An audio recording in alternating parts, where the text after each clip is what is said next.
আমাকে ভুলে যাও। আমি রিয়া তোমার জীবনে ছিলাম, সেটাও ভুলে যাও। দেখো, আমি তোমাকে কখনোই মন থেকে ভালোবাসিনি। আমি শুধু টাইম পাস করেছি তোমার সাথে। আর দেখো, ভালোবাসলে কি পেতে হবে নাকি? ধুর, ভুলে যাও আমাকে। কখনো ভাবিনি আমার ভালোবাসা নিয়ে তুমি করবে এত ছলনা। যে আমার ভাবতে অবাক লাগতেছে, তুমি সেই জান্নাত। কতই না স্বপ্ন দেখিয়েছিলে তুমি আমায়। মনে পড়ে কি যে তুমি নাকি আমাকে ছাড়া এক মিনিটও থাকতে পারো না।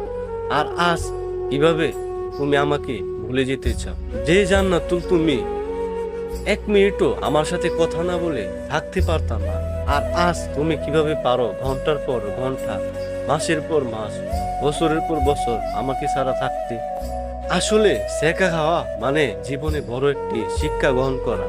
হয়তো শেখা না খেলে আমিও বুঝতাম না এই পৃথিবীতে কত রকম মানুষ রয়েছে যারা ভালোবাসার নামে মন নিয়ে খেলা করে। আচ্ছা, একটা কথা বলো তো, জীবন তো কোনো খেলার জিনিস না, তাহলে কেন এমন করলে?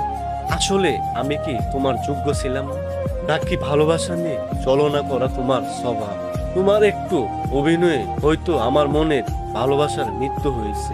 একটা কথা মনে রেখো, যদি কাউকে সত্যিকারই ভালো না বাসতে পারো, প্লিজ, তাহলে তার মন নিয়ে কখনো খেলা করবা না।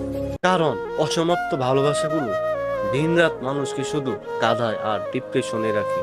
তবে তোমার অভিনয়গুলা এতটাই নিখুঁত ছিল যে আমি কখনো কল্পনাও করতে পারি প্রেমের নামে তুমি করলে এতদিন চলন। ভাই, সকল ছেলেদের উদ্দেশ্যে একটা কথাই বলছি, প্রেমে ধোঁকা খাওয়ার পর নিজের জীবন থামিয়ে দিবেন না।